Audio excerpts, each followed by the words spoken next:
The Rockers have been cited many times as an inspiration for other tag teams in the wrestling business, from the Hardy Boys to the Young Bucks. Shawn Michaels and Marty Jannetty exhibited a style which wasn't really presented on WWF screens before, incorporating high-flying double-team moves to the excitement of fans everywhere. While they certainly were not the innovators of this style, they were the ones who brought it to the big leagues of the WWF. The Rockers had quite a rough road in the WWF, which included squabbles, missed opportunities, firings, loads of partying and loads of great matches. One Rocker would rise to the top in the WWF, while the other would hit the very bottom. This video takes a look at the Rockers in the WWF.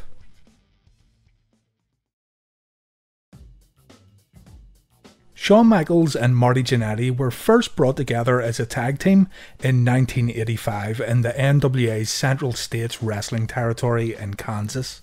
The pair were travel buddies before teaming up together, but their first in-ring partnership here would be very short-lived.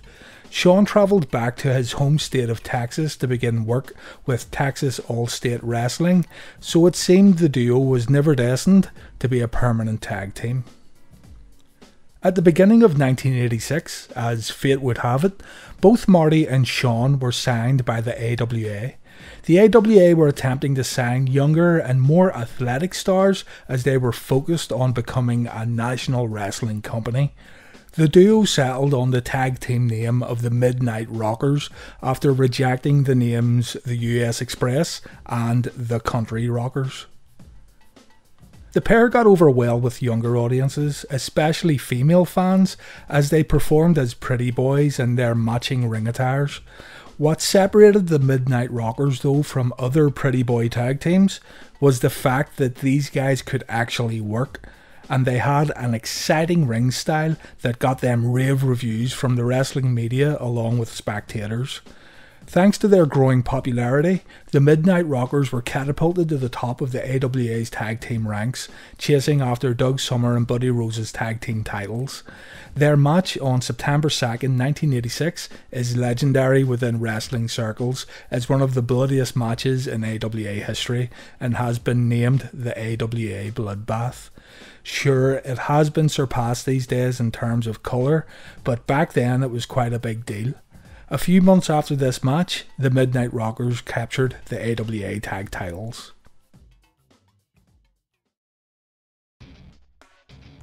Pat Patterson had seen the Bloodbath tag match and was impressed by the work of Shawn Michaels and Marty Jannetty, being surprised at how tough they were for being so young.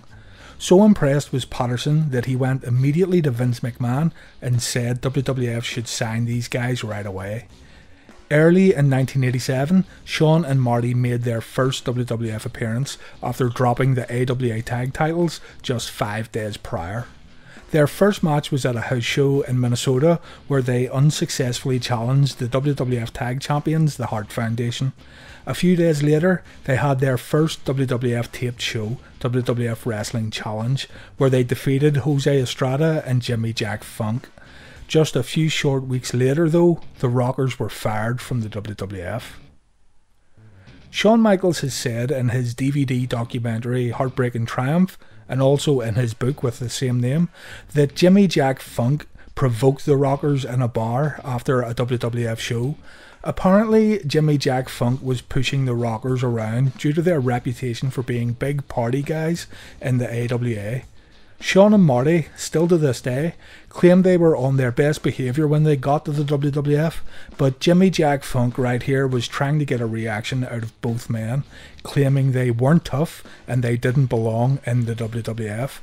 To prove how tough he was, Shawn got so angry that he decided to smash a beer bottle over his own head, asking Jimmy, "Is that tough enough for you?"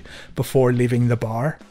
Vince McMahon got notified of this whole incident, with maybe some details being left out, as it ended up being Shawn and Marty that got fired.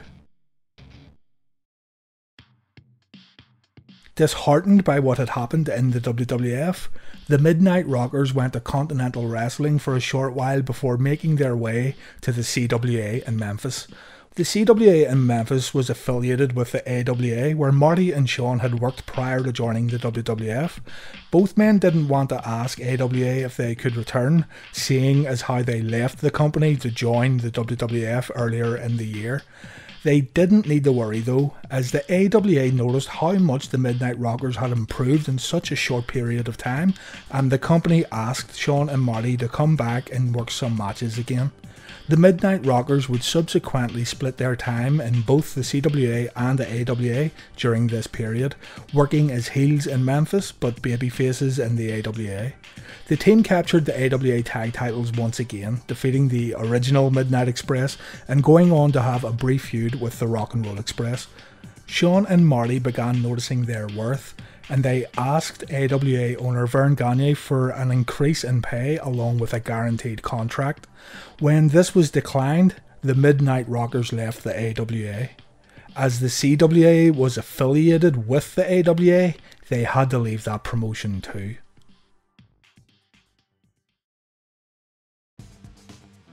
Things didn't look too good for Marty and Shawn here, but shortly after leaving the AWA, Jannetty and Michaels were contacted by WWF owner Vince McMahon, offering the tag team a second chance, but they had to be on their very best behaviour.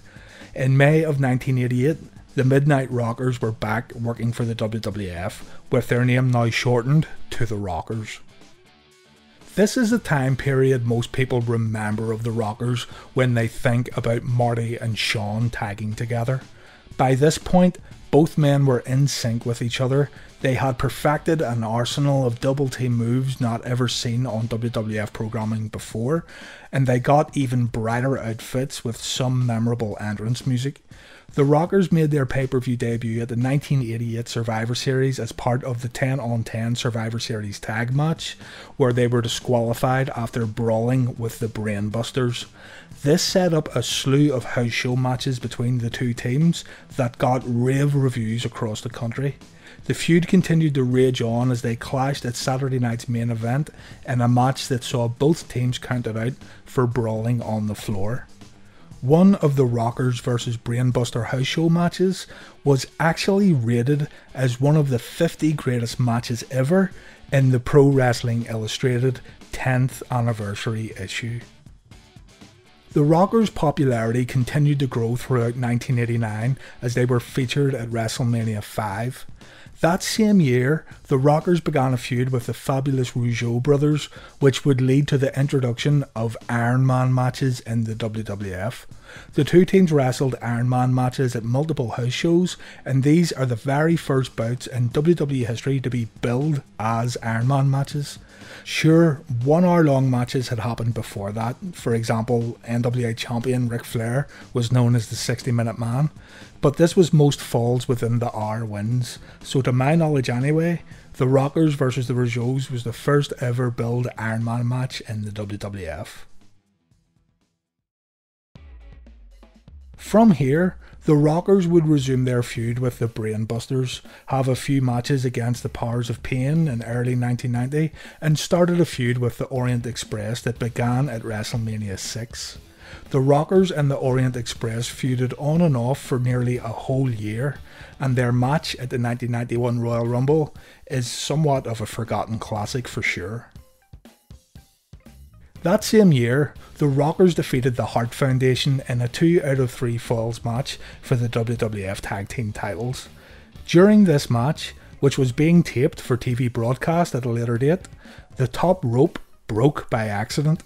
With both teams relying on this fundamental piece of the ring for a lot of their offense, the match turned out to be quite poor.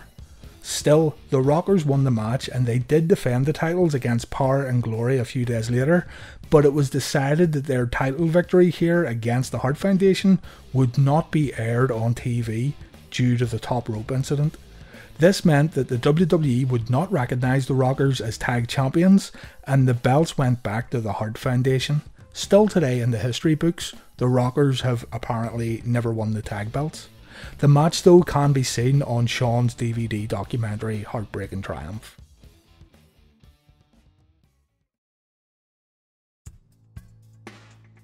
The backstage breakup of the Rockers is quite fascinating. The story goes that the two got into a legit fight when Roddy Piper proclaimed Shawn Michaels would be a future singles megastar in wrestling with all his great talent. Marty apparently took offence to this and attacked Shawn, with the scrap getting broke up by Roddy Piper and Randy Savage saving both men from getting arrested. Another story is that Marty claimed WCW were willing to give the Rockers a big money contract in 1991, but when Shawn had inquired about this, it turned out to be a massive exaggeration. Marty claims that it was Shawn that wanted to quit the WWF, but acted shocked when Marty told Vince. This led to Shawn going to Vince in private and telling him that he didn't want to go anywhere. So it does seem here that the two had seen more than enough of each other. Someone was obviously lying about what happened. They were travelling partners for so long and spending every moment of the day together.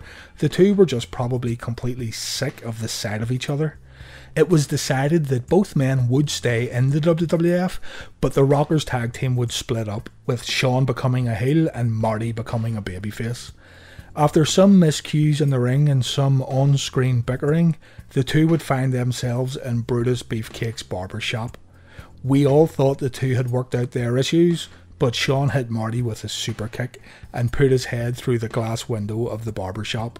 This, still to this day, is one of the most memorable moments in the entire history of professional wrestling.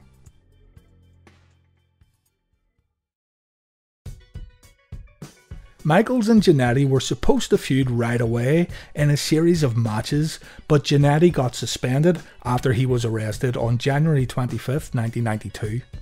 While Marty was away, this gave Shawn time to develop his Heartbreak Kid character, have Sensational Sherry manage him and add an extra layer to his character, and he also picked up the Intercontinental title. If Marty didn't get arrested here, who knows how both men's careers may have turned out, but it ended up all working out in Shawn's favour. Marty did eventually return to the company, defeating Shawn for the title, but dropping it back to HBK just 3 weeks later. It was already clear here that Shawn was the star. Marty had issues. Marty was sent to the mid-card before eventually leaving the WWF. Marty Jannetty was rehired by the WWF in September of 1995, and in 1996 he formed the New Rockers with Al Snow. This team didn't really get far. The New Rockers were never pushed as a serious tag team in the WWF. They only appeared on a couple of low-card pay-per-view appearances, and Marty Jannetty once again left the WWF in December of 96. In 2005, Marty Jannetty made a surprise appearance on WWE Raw, and for one night, the Rockers reunited to take on La Resistance. It was actually quite surprising to see Marty Jannetty back in the ring here, and he wasn't bad, he was actually quite good. So good was Marty Jannetty during this return that he got a contract from the WWE, however it didn't end well as he was released just a couple of months later. The following year in 2006, Shawn Michaels was feuding with Vince McMahon and Shane McMahon. Marty Jannetty was brought back to the company once again to get involved in this angle, but again things didn't work out with Marty and he was again released from the company.